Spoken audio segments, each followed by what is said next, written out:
All right.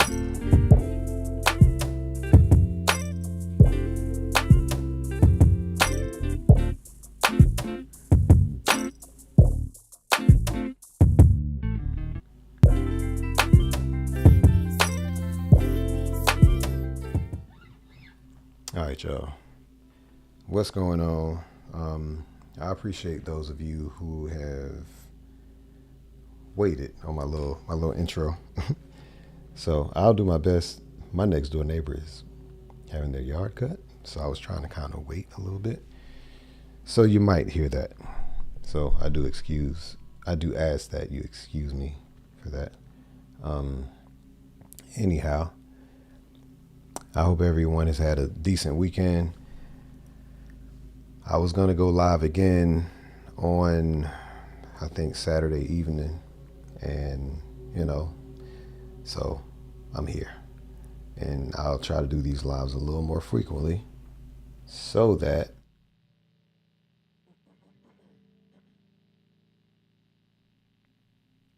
you could just see my face a little more. Sometimes the trust isn't all the way there, when you don't see the people who say that they offer what it is that they offer. So yeah, but hope you had a good weekend. I definitely want to answer any questions that was missed on this past live. Again, I think it was on Saturday. Or maybe you've had a question since then. So, and I do want to say that I do have a promo code. If you look at the actual chat, I got a promo code on it. So keep that in mind. And I'm giving it a pretty significant discount. A really significant discount. So yeah, check it out. I want to talk about if I can say it correctly, the things that are like gaps in your understanding. Really significant discount. Sorry. The things that are like gaps in your understanding as it relates to playing guitar. Okay? What are the gaps in your understanding, or the gaps in your skill set? Maybe you know how to play scales pretty well, but you don't know how to strum well. Or maybe you know how to, just whatever it is. Maybe you know how to do this thing, but don't know how to do this other thing. And you're trying to bring it together, but it's somewhat of a challenge. So that's pretty much what I'm talking about. I find it to be interesting, and maybe I've like encountered this myself before, but I find it interesting when, let's say, I'm along with like a guitar player, or maybe I'm doing some sort of a gig, and that guitar player only knows how to do one thing. And to be honest with you, there's nothing wrong with that. So I want to make that really, really, really clear. But at the same time, I just feel like if you can strum, there are certain other things that you should also be able to do. Okay? You should also be able to, if you're strumming, timing should be a factor in your strumming. It should be. Not just simply doing certain simple things. Like there should be certain things that comes along with that skill set that you're also good at. Okay, so don't be like just, hey, all I do is strumming, that's it, and you don't have timing under your belt too. So timing comes along with that. I mean, timing actually comes along with every single thing that you do on guitar, to be quite honest with you. And sometimes we pride ourselves on being able to play a chord, but if you can't apply time to it, and you're not expected to have that down the first time you sit down with the guitar. So that's not what I'm getting at least. But you should progress, throughout your journey with applying those concepts to you actually playing guitar. Okay, so it shouldn't be like just this one thing. Now, I think I have like a short list of, and if the noise in the background is too much, y'all just let me know. I'll start it again or whatever. I didn't want it to make me put off what I was doing, what I said that I was going to do. All right. And maybe I'll just speak louder. Maybe I'll just do that. Okay, so here is one reason. I got a list of like 5 or 6, maybe like 5. So the first reason that I think that actually gets to us, and we sort of rely on this, and sometimes we give excuses when it comes to like practicing, but we may say, well, learning guitar is not practical. And some people use the word practical and convenience in the same sense, in the same context. I don't use it that way. I like the word convenience a little bit more. But convenience. Some of us rely too heavily on things being convenient and letting that be the driver of us actually learning guitar. Okay? Don't let that be the all-out driver, okay? And I actually have another pointer that actually kind of points to the whole convenience thing. And the next thing that I'll say is setting an environment. Like if you want it to be convenient for you, here are some pointers, and maybe some of you who are listening or watching, however you're doing it, maybe you should set an environment to where it's easy for you to actually get into the flow of it. So one thing that I recommend, and this works for some, not all, is just keeping your guitar next to your bed or where you sleep, and maybe right before bed, you strum a few chords to your satisfaction. You know what I'm saying? So you're setting an environment. Maybe you can. Is this in Atomic Habits? There's a book called Atomic Habits. I think some of y'all may have read that. But yeah, the name of it is Atomic Habits, like atom, atomic. And it's basically establishing habits on a molecular level, on a very small level first, before looking at it in such a grand way. Look at it in a micro way first. So sometimes we make it harder for ourselves than what we actually have to make it. Okay. So an example of this is there's a concept called habit stacking in that book. And I think this is very effective. Let me move down. There we go. I think that method or that strategy is actually pretty effective. But what is habit stacking? Like, what is that exactly? I'll give an example. So I do this thing where if if I want to get a workout in, like in the gym, I never make an excuse that I haven't done a workout. I have this concept in my mind that we all have a floor. We have a floor. And if you have a floor, you should never in life, never in your mind, ever say that you can't work out if you have a floor beneath your feet. It's just, you got a floor. I feel like a floor can be significant in the sense that because we have gravity and we have a floor to walk on, there's a little bit resistance that allows us to keep a certain amount of strength if we just walk around, okay? And I know there are some people who cannot walk, but for those of us who can walk and we actually do it, it actually maintains some of the muscular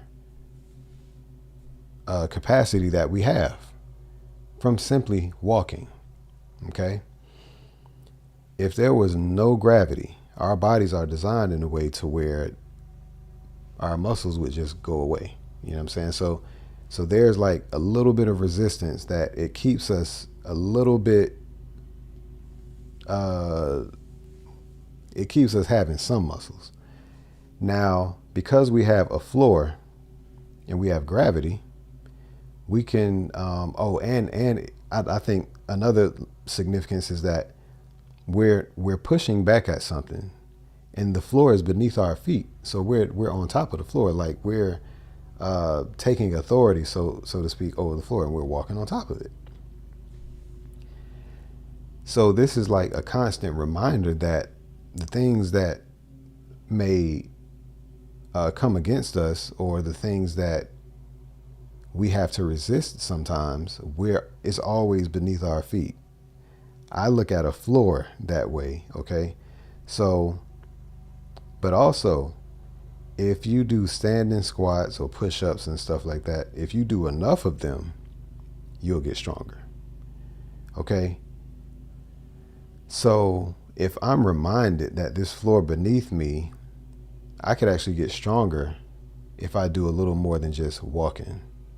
I can run, I can jog, I could do different things on this floor that could actually make me stronger. So along with gravity, like you could do pull-ups, you could do all those things, whatever. So here's what I do. And this has a little bit to do with the floor, but it has to do more with like gravity. Okay. So think gravity more so now. So y'all know those doorway threshold, like pull-up bar things?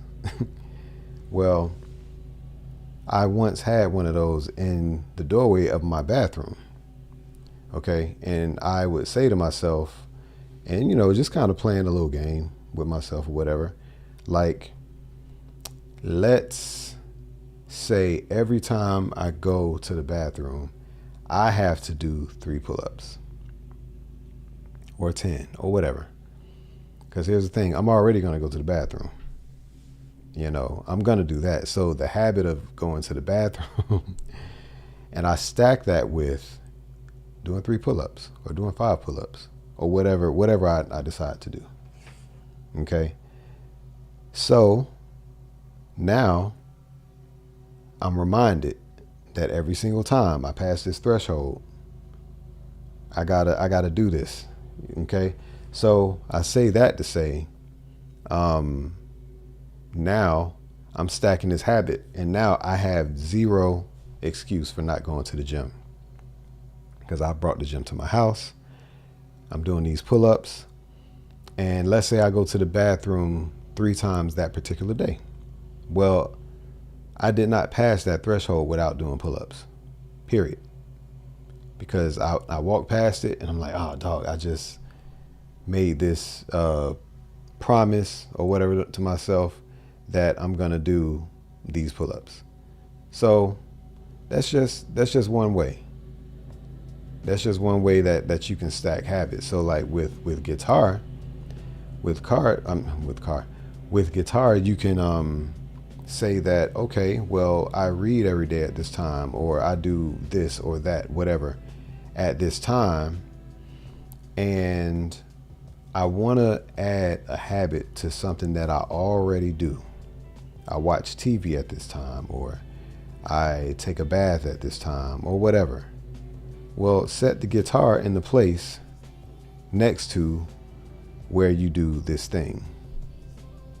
And you may say to yourself, okay, I need to just do like 5 minutes of strumming practice every time I go to the bathroom, or every time I go and take a bath or a shower, or every time I get in the bed. Everybody's going to sleep each night. That's like the universal habit, right? And not just a habit, it's something that's necessary. So in this, I'm belaboring this topic because it's one of the things that we use as an excuse all the time. We say, I don't have time, and we all have the same amount of time every day. Some of us have longer working hours. Some of us don't work. Some of us work part-time. We all have different things going on. But outside of work, or you know what, our jobs, I've seen videos online where they bring their guitar into them with work. Bring the guitar with them to work. And on their lunch break, they just practice guitar on their lunch break. Okay, habit stacking. And that is in the book, Atomic Habits. You make it to where it is impossible to forget. And if you happen to not do it, then that's just on you. Okay. So that's habit stacking. So that's just a way that you can like get into it. All right. Which the next reason that these gaps are there is just simply not doing it. So, I don't have to stay on that for a really long time, but what in your mind causes you to simply not do something that you also say that you want to do? And, I spoke about that this past Saturday. And, but what is it? Like, ask your question.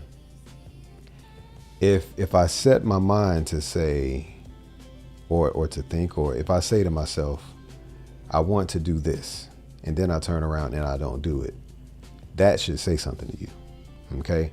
It's deeper than guitar and or whatever else, but you should ask yourself, why didn't you keep to the, whether you want to call it a promise or whether you want to call it a just something that you said to yourself? Why didn't you do what you said that you were going to do? One thing about that is this: if you make a habit of doing things, if you make a habit of not doing a thing that you said that you were going to do, well, that becomes a habit. So, and you'll start to not believe that you'll do it. The danger, let me put my mic right here. Do y'all know the danger of lying? Like telling a lie? Do you know the danger of that? Do you know why it's dangerous? And why, some people bring up the Bible and, the Bible isn't true. Well, it's really a love letter, right? And it's like a parent talking to the parent's child, saying, hey, if you put your hand on that stove, you're going to get burned. But I'm telling you because I love you. And I can't be around all the time to stop you from doing this thing. You have to develop to a point to where you know how to make the decision to not put yourself in danger. And we still, for whatever reason, have it within us to have to go through things to learn how to stay out of it. And then we know next time, I'm not doing that again. When we have generations before us that has made the same mistake with drugs, with sex, with, relationships and lying, whatever. So these are like clear indicate. These are clear things. Don't do this. Don't do that. But then there's a part where it says, okay, now I'm showing you that you don't know how to do this by yourself. So I'm going to show you. I'm going to actually work on your heart to where you're going to want to do it. That's really what it's about. It's not about following the list. It's about changing your heart. Then you'll understand and have wisdom and say, and you'll have foresight to say, you know what, I know what that does. I'm going to stay away from it. Well, if I feel like I'm about to lie, if I feel like there's just a thing, and I'm gonna turn the music off real quick. If I feel like I'm about to lie about something, because we all say, I'm not perfect, I'm human. Just because you're human don't mean that you can't do a perfect work. You know what I'm saying? You can still do a perfect action, and you can still have like a pure motive, and so imperfect people can still do things aiming for perfection. And it's not perfection. It's more so of an aim. So we're not perfect. We have an aim. Okay. That's what it's about. But someone lovingly told you, don't lie or don't steal or whatever. You know what I'm saying? And there's a reason for that. That's actually protection. You know what I'm saying? Did you know that if you make a habit of lying, your brain starts to believe what you lie? And there's certain wiring that will begin to take place, and those lies would be believed. So it's actually a good thing to not lie. It's a good thing to tell the truth. I mean, sometimes we have to, whatever, you know what I'm saying? We have to say things a certain way at times, but it's a good habit to tell the truth. So don't lie to yourself. Don't lie to other people. Okay. So the simply not doing it, if you say that you're going to do it, set the environment to where you will most likely actually do it. Okay. And then it increases the chances of you doing it. And then guess what happens on that other side? The more you do it, the more you believe what you're doing, and it reinforces the doing and doing it again and doing it again. Now you have a Rolodex of thinking, and you can sort of capture or reflect on previous times of you doing it over and over again. Now you've proven to yourself that you can do it over and over again. But you got to kind of front load it a little bit. You got to do it a few times to kind of prove to yourself that you can. But don't put it off, and don't lie to yourself. For some people, this is the next point. For some people, you got the wrong people around you. You have the wrong, you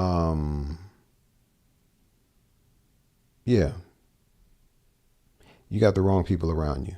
You have people around you saying that, you can't do this or can't do that, which I honestly think that goes into setting the right environment.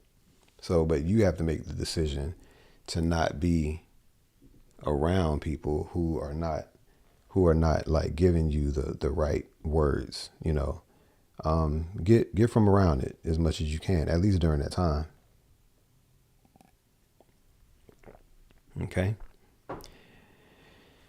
The next point is, the wrong people around you. This is, I think, the fifth point, because the first one was convenience. Then I said simply not doing it, wrong people around you, setting an environment.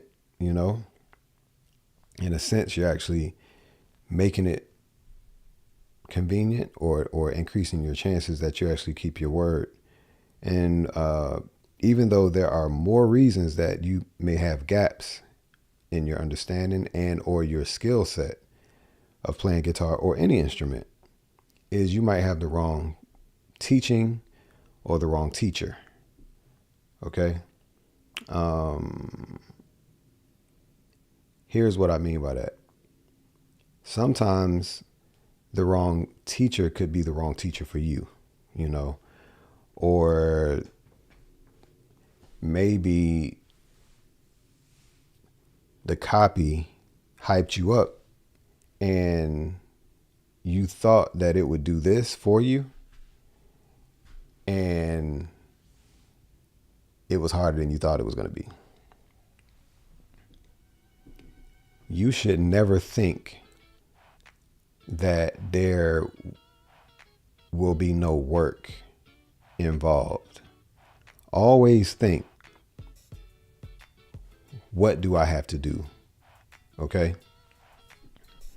Now, sometimes the doing is physically putting your hands on the guitar, and sometimes the doing is shifting your thinking. That's your doing.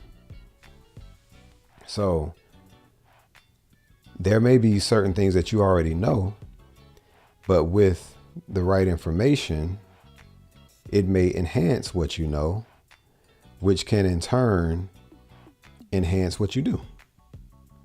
So maybe there's something that I know that can be added to what you know that could make your learning process better or faster.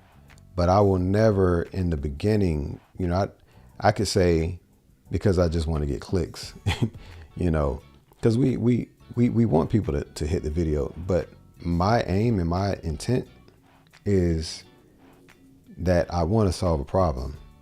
I want to solve the problem of minimizing the regret of you wishing that you would have learned guitar earlier or whatever instrument. I want to minimize the learning curve of you showing yourself how to do it, which works for some, but not most. I'm someone who has had a little bit of teaching, but I also have the capacity to show myself how to do certain things, with the exception of knowing how to play piano prior. And I use that to teach myself guitar.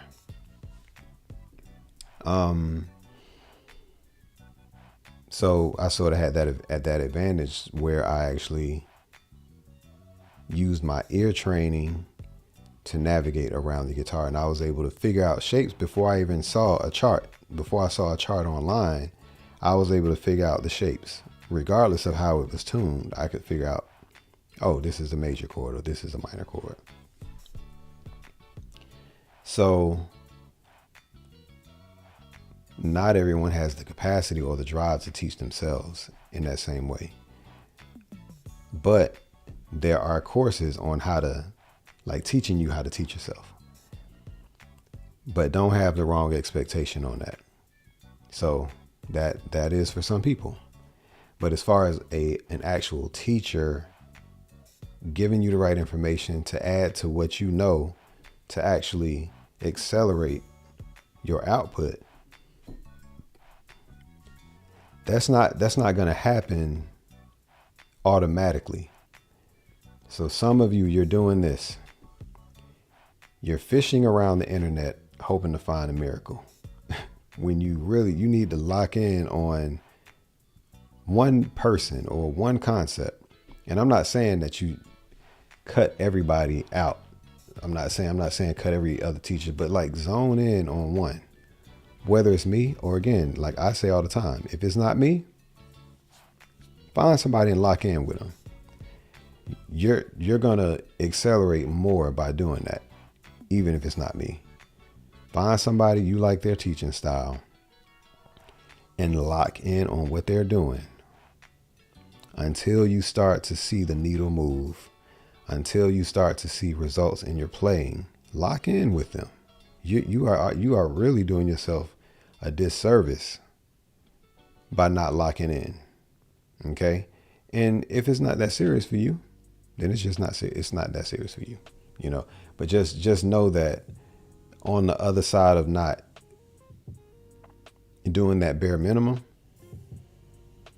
should not be the excuse or the words, man, I wish I would have. Position yourself where, hey, if you learn it, you're fine. If you don't, you're fine. That's cool. That's cool too. But there's tremendous intrinsic or internal incentive, if I can even call it that, or I'll say reward, by learning an instrument. Okay. And the thing is, I don't want people to get to later in life wishing that they would have done stuff. You should be able to have enough foresight to say, hey, when I'm 80 years old, I don't want to look back and wish I would have done this or that.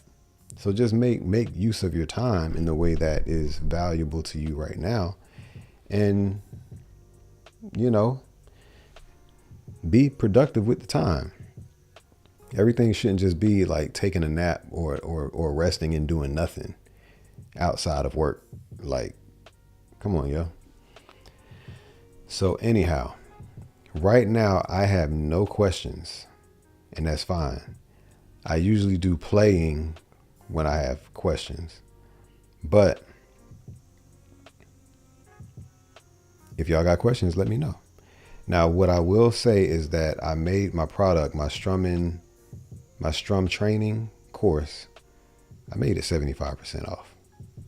75, which basically makes it amount to like $5. When will I lift the promo code? I don't know. I don't know if it'll be a week. I don't know if it'll be a month. I don't know. But I'm doing that because I really want to help. Okay. So there you go. So if you don't have $5, then I take it as this. If you don't buy this product, I'm not your teacher. I'm just not. You know what I'm saying? I'm someone that you watch and you are entertained, and that's cool. I invite you to continue to watch.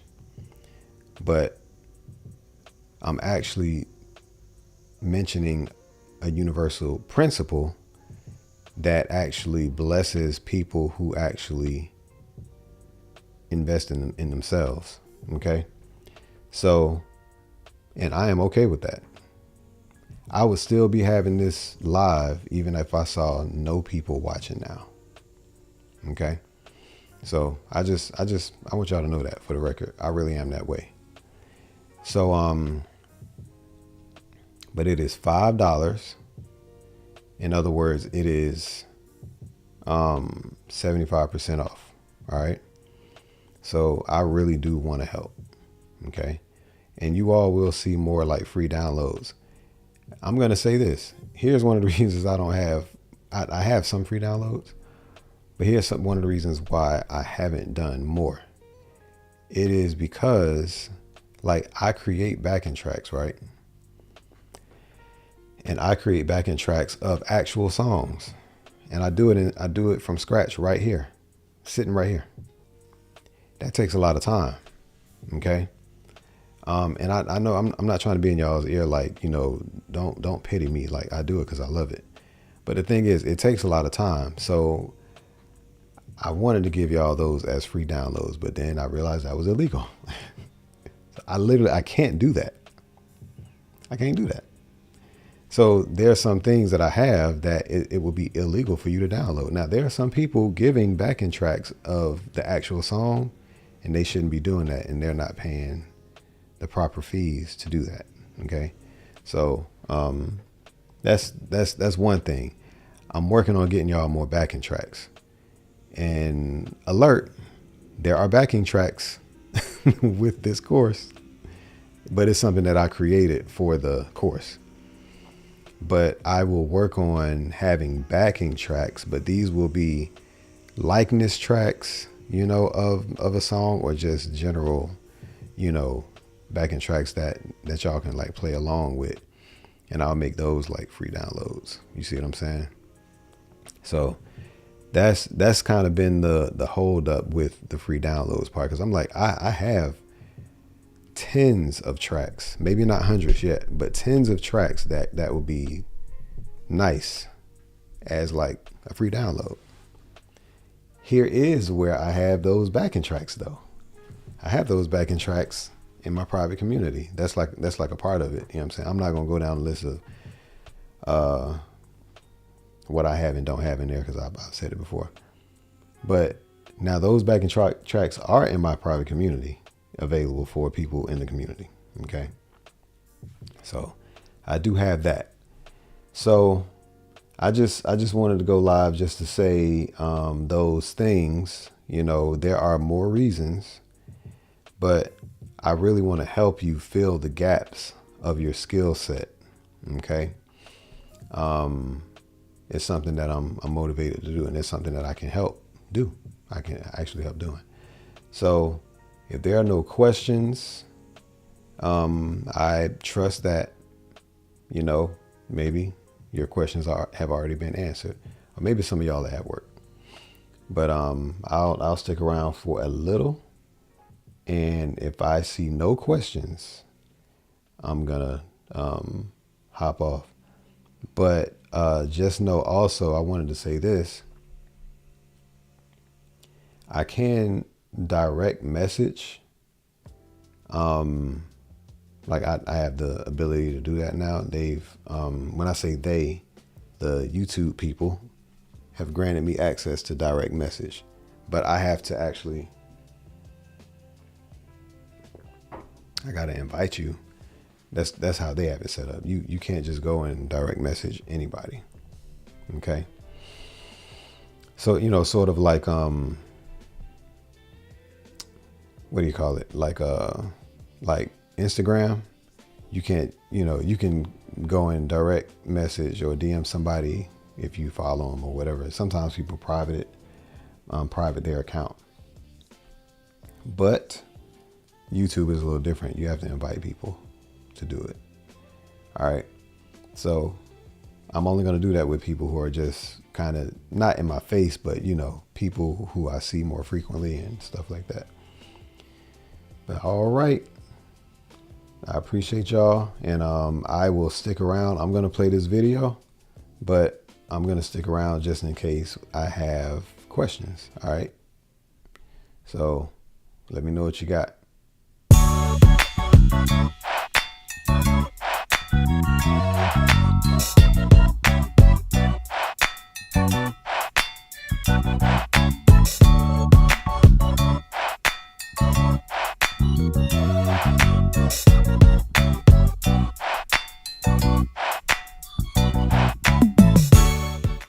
Actually, I like the other one.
All right, y'all. And here's another thing.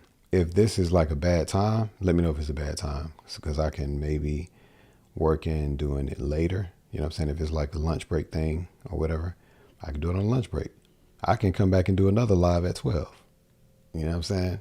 So if y'all can drop a line, let me know. I might go live again, and just do it just cause on the same topic. Okay. But feel free. But until then, I will see y'all. And that is that. Oh, and if some of y'all are just kind of shy, don't be shy. Don't do that. Just ask the question. But I'll see y'all next time. All right. So peace, and thank you for hanging out with me.